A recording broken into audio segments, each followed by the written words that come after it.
जय मसीह की। मेरे YouTube channel Hindi Gujarati Bible study में आपका स्वागत है। प्रकाशित वाक्य की बाइबल स्टडी लगातार चल रही है।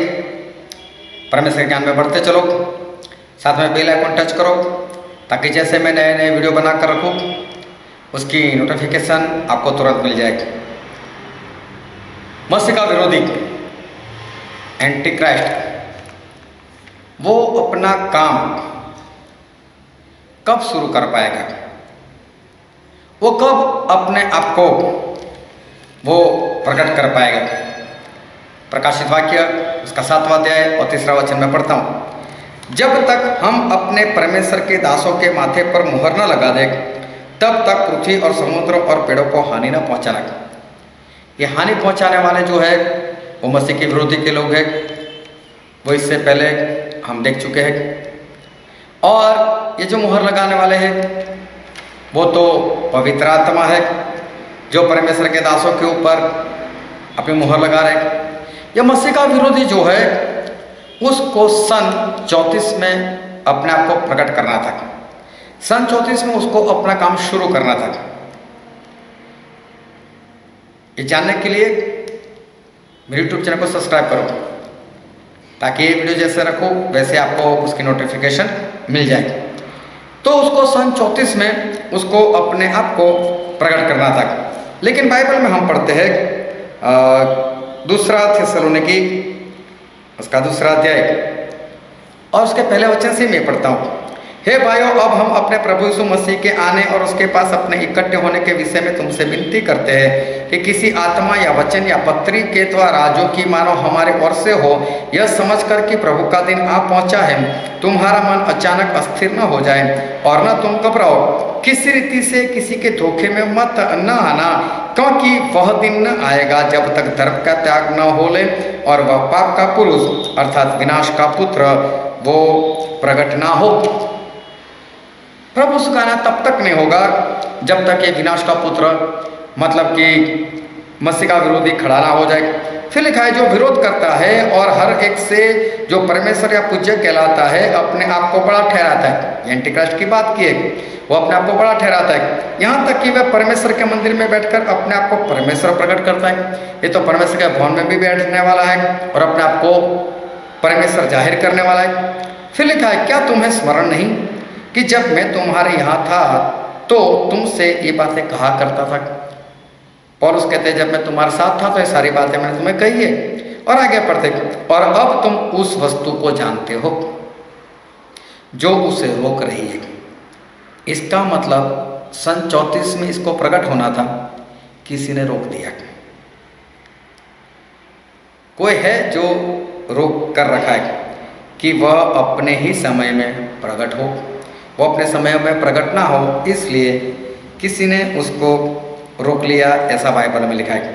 फिर लिखा है क्योंकि अधर्म का भेद अब भी कार्य करता जाता है, पर अभी एक रोकने वाला है और जब तक वह दूर न हो जाए वह रोके रहेगा। जब तक रोकने वाले को, जिसने मसीह के विरोधी को रोक कर रखा है, एंटी क्राइस्ट को रोक कर रखा है, जब तक उस रोकने वाले को बीच में से हटाएंगे नहीं तब तक वो अपने आप को वो प्रकट नहीं कर पाएगा। कौन है ये रोकने वाले? हम पढ़ते हैं पुराने नियम में यहेजकेल का पुस्तक और उसका 9 अध्याय और 5 और 6 वचन। तब उसने मेरे सुनते हुए दूसरे से कहा, नगर में उनके पीछे पीछे चलकर मारते जाओ। उनके पीछे पीछे मतलब पवित्र आत्मा जो मुहर देते हैं, ये अगले पार्ट में हम देख चुके हैं। तो वो जो मुहर देते जाते हैं उनके पीछे पीछे जाओ। ये मसीह के विरोधी लोगों की बात की है। किसी पर दया ना करना और न कोमलता से काम करना। बूढ़े, युवा, कुंवारी, बाल बच्चे, स्त्रियां सबको मारकर नाश करो। परंतु जिस किसी मनुष्य के माथे पर वह चिन्ह हो मतलब पवित्र आत्मा की मुहर हो, उसके निकट न जाना। यह मसीह के विरोधी लोगों को उनको ही मारना है जिनके ऊपर पवित्र आत्मा की मुहर ना हो। तो इसका मतलब क्या हुआ? पहले पवित्र आत्मा की मुहर का काम पूरा होना चाहिए, उसके बाद ही वो काम कर सकता है, क्योंकि उसको क्या मालूम कहाँ कहाँ पर मुहर लगी है, कहाँ कहाँ पर मुहर लगनी बाकी है, कहाँ पर पवित्र आत्मा को भी पहुँचना बाकी है। इसलिए जब तक पवित्र आत्मा अपना काम पूरा नहीं कर सकते, तब तक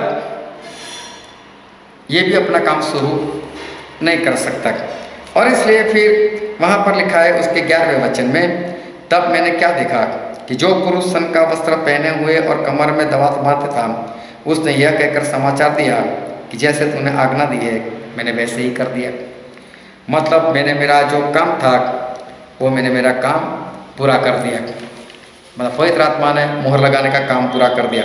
अब मसीह का विरोधी वो कुछ भी कर सकता है, लेकिन उसका काम पूरा होने के बाद फिर प्रकाशित वाक्य में भी हम पढ़ लेते हैं उसका 7वां अध्याय और 2-3 वचन।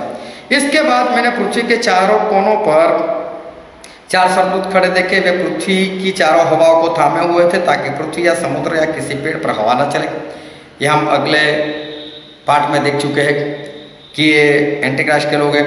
फिर मैंने एक और स्वर्गदूत को जीवते परमेश्वर की मोहर लिए हुए पूरब से ऊपर की ओर आते देखा। ये पवित्र आत्मा, ये भी हम देख चुके। उसने उन चारों दूतों से कहा कि जिन्हें पृथ्वी और समुद्र के हानि करने का अधिकार दिया गया था, ऊंचे शब्द से पुकार कर कहा, मतलब उन मसीह के विरोधी लोगों को पुकार कर कहा, जब तक हम अपने परमेश्वर के दासों के माथे पर मुहर न लगा दे, तब तक पृथ्वी और समुद्र और पेड़ों को हानि न पहुंचाना। और जब तक हम अपना काम पूरा ना करें, तब तक तुम्हें अपना काम शुरू नहीं करना है। तो जो वचन हमने देखा था 2 थेसलोनिकी में और उसके 2 अध्याय 1 से 7 में, तो वहाँ पर जो लिखा है 7वें वचन में, क्योंकि अधर्म का भेद अब भी कार्य करता जाता है पर अभी एक रोकने वाला है। तो हमें पता चल गया वो रोकने वाला कोई और नहीं, पवित्र आत्मा है। जब तक उनकी मोहर खत्म नहीं हो जाएगी, तब तक वो मसीह के विरोधी को, एंटीक्राइस्ट को रोक कर रहेंगे। और जब तक वह दूर न हो जाए वो रोक के रहेगा। जब तक पवित्र आत्मा का काम खत्म नहीं होगा, तब तक मसीह के विरोधी को रोका जाएगा। तो उसको प्रकट होना था सन 34 में, लेकिन पवित्र आत्मा ने उसको रोक कर रख दिया। तो जब पवित्र आत्मा का काम खत्म होगा, तब वो अपना काम शुरू करेगा। अब पवित्र आत्मा का काम कब खत्म होगा, ये जानने के लिए मेरे चैनल को सब्सक्राइब करो, साथ में बेल आइकन टच करो, ताकि जैसे मैं वीडियो बनाकर रखूँ आपको तुरंत उसका पता चल जाएगा। परमेश्वर आपको आशीष दे। आमीन।